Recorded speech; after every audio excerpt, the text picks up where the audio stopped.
Imagine you are a crew member on a big movie production. It's your first day on the job, eager to get your film career started. You may carry some cables, move some lights, and spoon feed and wipe the crumbs off the face of an actor who insists on going method, carrying his fully capable ass around all day simply because he refuses to break character. Literally refusing to move. Sounds kind of annoying and unnecessary until you see the results. Now, many of us would gladly wipe the crumbs off the face of Daniel Day-Lewis, knowing that each crumb would contribute to a master class of pure, raw, primal cinema, living by the mindset that the body must suffer for the soul to speak. Or scream. I tend really to only work on things that I have a kind of compulsion to do. Daniel Day-Lewis has played many men, but in truth, he's been disappearing one role at a time. Each film takes a piece of him. His story is that of sacrifice and the relentless pursuit of truth.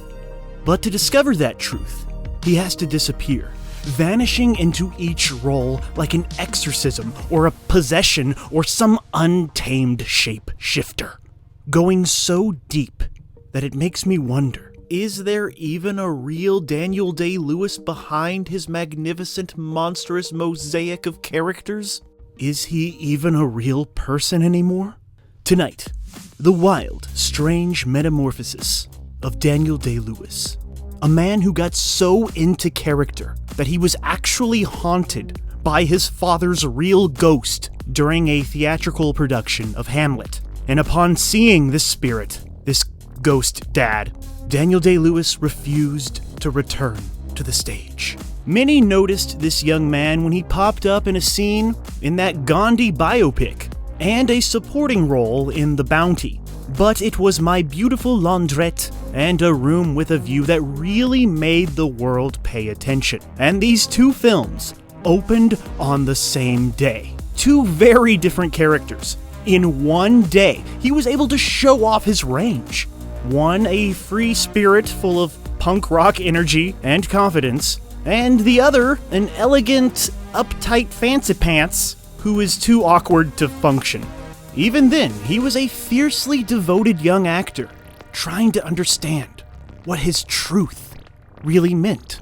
On the set of My Beautiful Laundrette, he insisted on living in London's working-class neighborhoods to capture his character's rough-edged authenticity. In A Room with a View, he reportedly refused to break character on set, of course, maintaining his uptight Victorian demeanor between takes. This stuff was a small preview of the intensity to come. Soon after, Daniel Day-Lewis learned to speak fluent Czech for the unbearable lightness of being. And then he was in a rare comedy called Stars and Bars. But yeah, now let's get into the meat and potatoes and milkshakes. I drink your milkshake. I drink it up! My Left Foot, 1989. To portray Christy Brown, an Irish writer born with cerebral palsy, Daniel refused to pretend. He stayed in the wheelchair, even when the cameras weren't rolling, as if he was borrowing the body of the real Christy. And as you know, the crew carried him, spoon-fed him, moved him across the set, and wiped every single crumb off his face. So he would stay slumped in his chair, refusing to break the illusion, and the result? Broken ribs from the constant, contorted posture. Oh and an Oscar for Best Actor. Back when they mattered.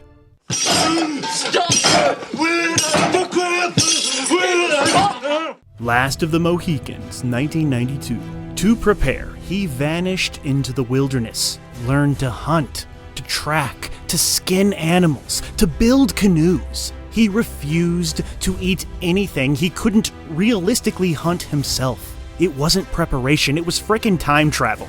And Mr. Daniel Day-Lewis even attended a family Christmas dinner in character as Hawkeye. But after filming Wrapped, the man had a hard time returning to reality, all while suffering from Mohican-themed hallucinations. In the Name of the Father, 1993. For this prison drama, Daniel Day-Lewis voluntarily lived in solitary confinement in a real abandoned prison and subjected himself to real interrogations from real police that would last 9 hours long, even allowing crew members to shout at him and abuse him so he could try to mimic and understand the psychological torment of being wrongfully imprisoned.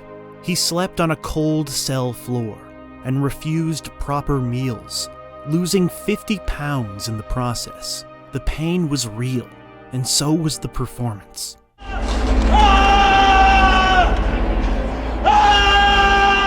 And in that same year of 1993 came the film The Age of Innocence, where he was spotted walking around the streets of New York in full costume. Again, he's another wonderful, sophisticated fancy pants of a man.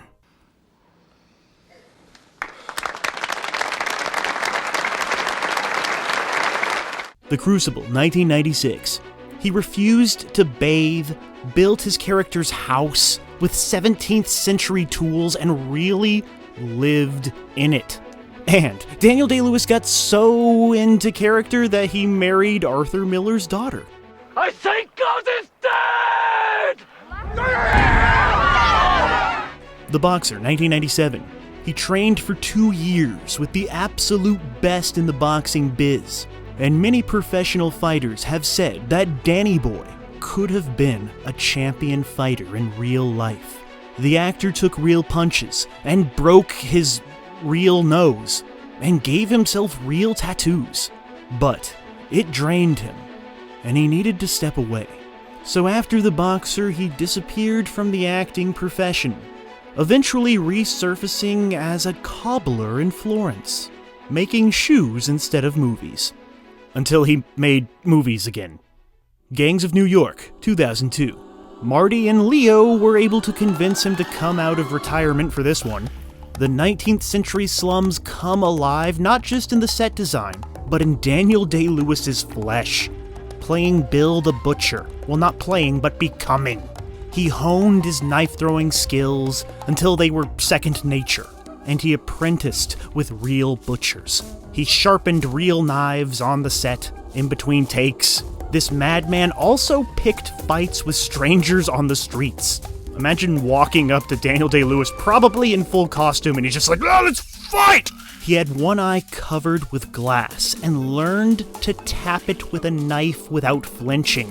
And in his relentless pursuit of authenticity, he refused to wear modern clothes, even when the cameras weren't rolling, rejecting all modern comforts, including medicine.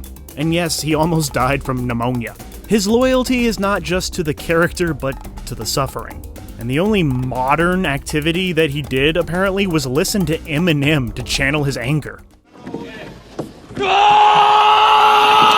The Ballad of Jack and Rose, 2005. Directed by his wife Rebecca Miller, Daniel Day-Lewis left his home and lived in a hut by the sea to prepare for the character, all while starving himself with tiny little vegan meals.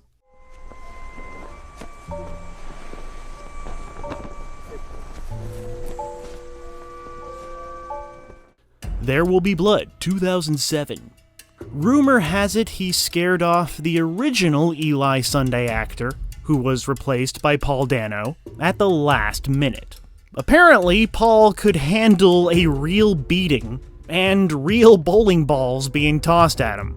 For his character, Daniel Day-Lewis studied turn-of-the-century mining techniques, pored over diaries and photographs from the time period, and spent months in isolation.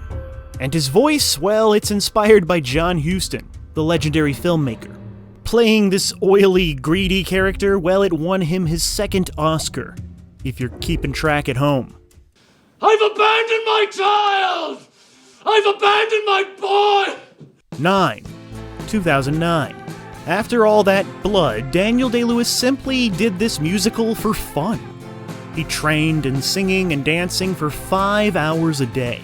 And yeah, 9? Well, it's fine. I rate his performance an 8.5.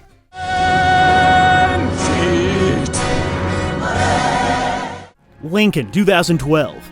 He turned down the role at first, but was eventually inspired to vanish into history once again, this time becoming President Abraham Lincoln. He spent a year preparing, reading more than 100 books. He perfected Lincoln's voice, his posture, his walk, and even the way the man told jokes. On set, no one called him Daniel. The cast and the crew were instructed to address him as Mr. President. Even text messages were written as if he was Honest Abe himself. It wasn't cosplay, it wasn't roleplay, it was reincarnation, winning his 3rd Oscar if you still give a fuck about Oscars. I am the President of the United States of America, clothed in immense power! Phantom Thread, 2017. In this one, good old Danny Boy helped design the clothes. He spent a year apprenticing under a master tailor, learning to design, cut, and sew garments by hand, becoming the craftsman he portrayed. The result wasn't just a character, it was a man stitched together from Daniel Day-Lewis's blood, sweat, and needlework. He retired again after this one, but then he didn't. An Enemy, 2025.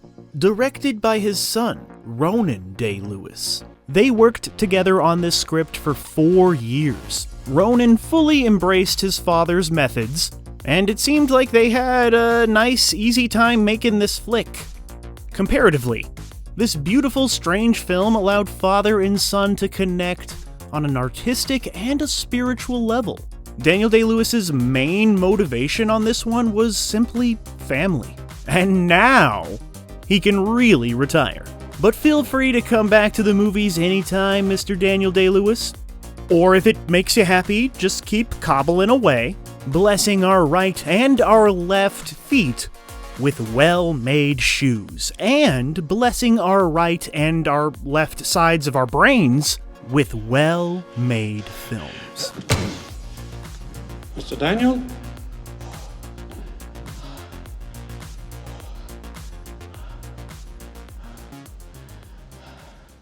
I'm finished.